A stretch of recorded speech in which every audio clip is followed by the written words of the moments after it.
How you doing, YouTube? Matt NASA Beer Reviews, back with a beer I was 1,000,000,000% sure I reviewed many moons ago. It's not the case, so this isn't the first time reviewing this. It'd be Hardywood Park Brewing. It is their rum barrel aged pumpkin, farmhouse pumpkin ale, aged in rum barrels. Yeah, I've had this beer before. Maybe I had it as a mystery beer because I'm almost positive I reviewed this before. But it's been a while since I've had a... Oh, that is almost a total lie. I was going to say, it's been a while since I've had a Hardywood Park barrel aged beer. I think I got one from somewhere. I forget where it was. It might have been Sean from Nerd Sense. I know he gets a ton of stuff from... Anyway, it hasn't been forever, but it's few and far between. And I'm kind of pumped to dive into this. This comes courtesy of my boy Keith, 93 Lumber. Go check him out if you don't follow him. Give him the old subscribes. And, yeah, Richmond, Virginia, Hardywood Park. Hardywood Park used to be kind of like a really kind of coveted, like hard to find brewery when probably in the mid to early teens, tens in the United States. Now it's quite readily available. It's a 12.3% pumpkin beer. Sidecar. Pumpkin beers don't suck. They don't. I don't know why they have this stigma that they're super maligned as a beer style. I think there's a lot of shitty beers that happen to be pumpkin beers, but just because a pumpkin beer is a pumpkin beer, it does not make it a shitty beer. Vice versa, just because it's pumpkin doesn't make it good.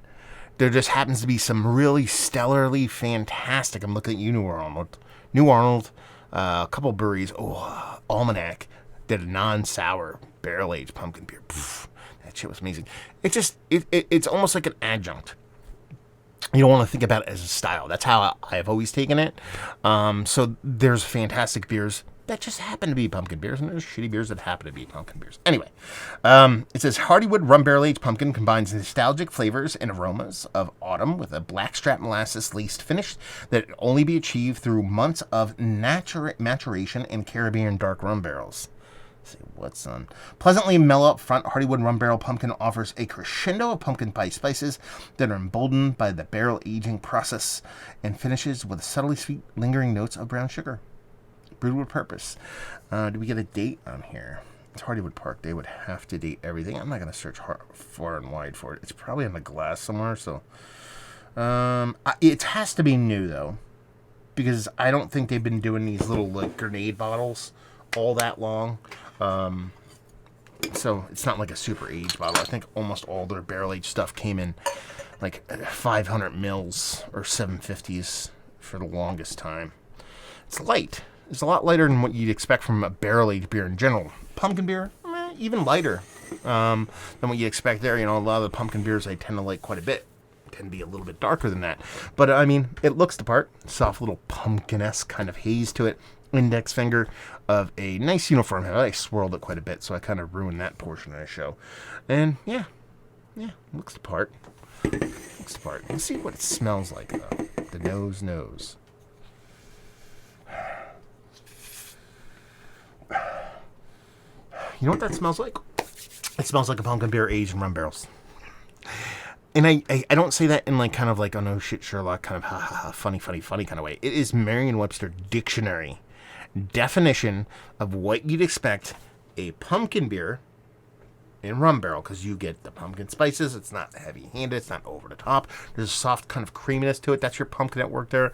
Pumpkin, more often than not, is going to derive any kind of flavor, unless you toast the crap out of it. It's really more of a mouthfeel, and kind of think about like oats.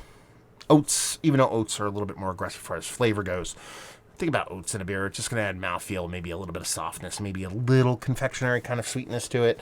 That's what I'm getting in there, and you're getting that spices, that pumpkin portion of the show, and then that rum portion of the show. Not too aggressive. It's there, but you get this kind of nice spiced Jamaican rum. Marries well with that kind of pumpkin spice too. So we're just going to dive in. Cheers.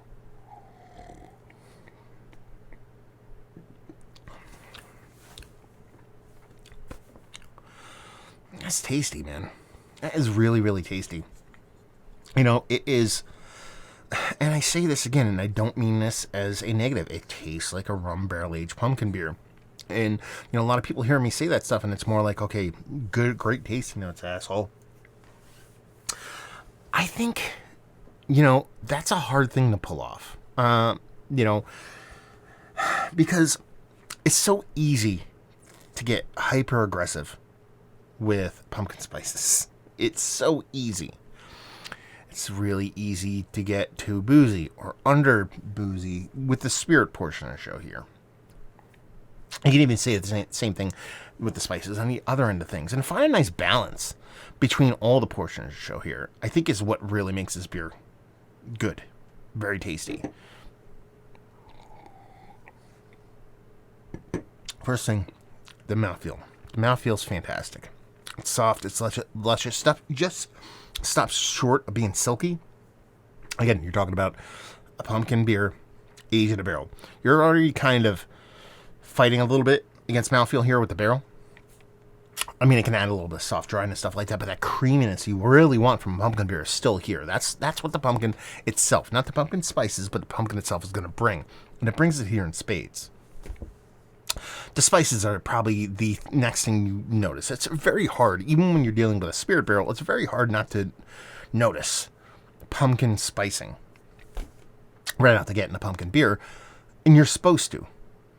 You're getting on that ride. You don't get on a roller coaster and get angry at up and down real fast. You get on a ride with a pumpkin beer because you're expecting pumpkin spices, and that's what you're getting here, but none of it's heavy-handed.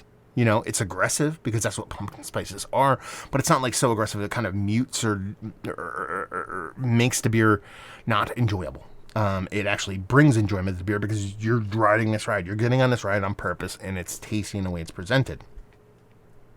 The spirit portion of the show is actually kind of cool because there's two folds to the way it kind of presents itself. One, it's kind of like a flabby, fatty, kind of buttery rum. Jamaican spice rum, that kind of stuff really comes off as like a oily, buttery, rummy.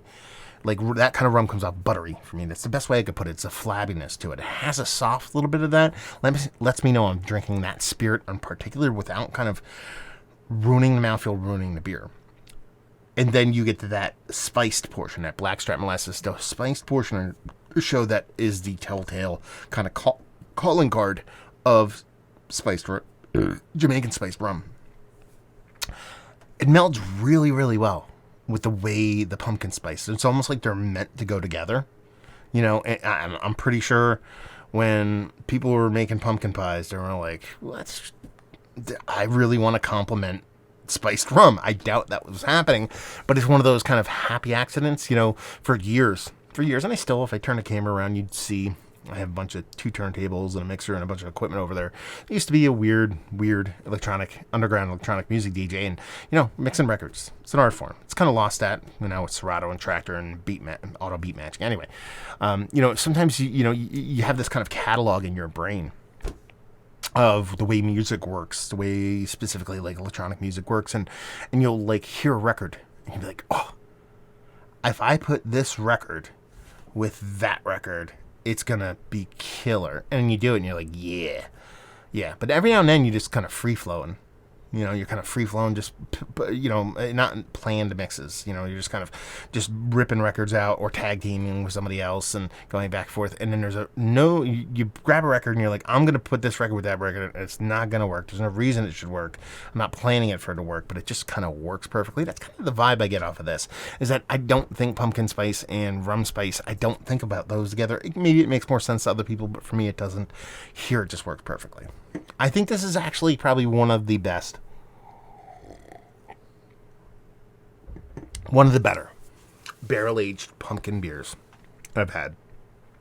If there was a second level, a B team to the Mount Rushmore, this would be on it. Because I was going to put it up there, but then I remembered, you know, that Almanac pumpkin barley wine. I remember the St. Arnold stuff. You know, there are some that, I'm talking all-time status here. There are ones that I would put ahead of this. So it wouldn't make that initial 4-face mountain. You open that mountain up to a B team, you know, maybe 4 to 6 faces. This might be up there. And it's not like rewriting the record books when it comes to barrel aging, pumpkin beers, yada, yada, yada. But again, this is not a negative. I say this is a Merriam-Webster dictionary Jamaican spice rum barrel aged pumpkin beer. That's exactly what I'm getting, and I enjoy the crap out of that. I'm glad I did a pumpkin beer. That wasn't a mystery beer. I have people that kind of get kind of pissy with me because I don't do pumpkin beer reviews a lot, and it's just because I don't buy them. I've done, like, all the local ones I get by me, I've done already. I'm not going to re-review them. I'm not going to buy a 4-pack of W.E. Yerbacher pumpkin ale and re-review it when I've already reviewed it once or twice already. Just not going to do it. But I'm glad I got one in. Sure. It's almost November, but it is what it is. Tasty beer. Thank you very much, Keith. So yeah, this is one of the better pumpkin beers that I've had as of late. Yes, without doubt. All-timer, it's up there. It's just not on the initial mountain status. Value and availability on this.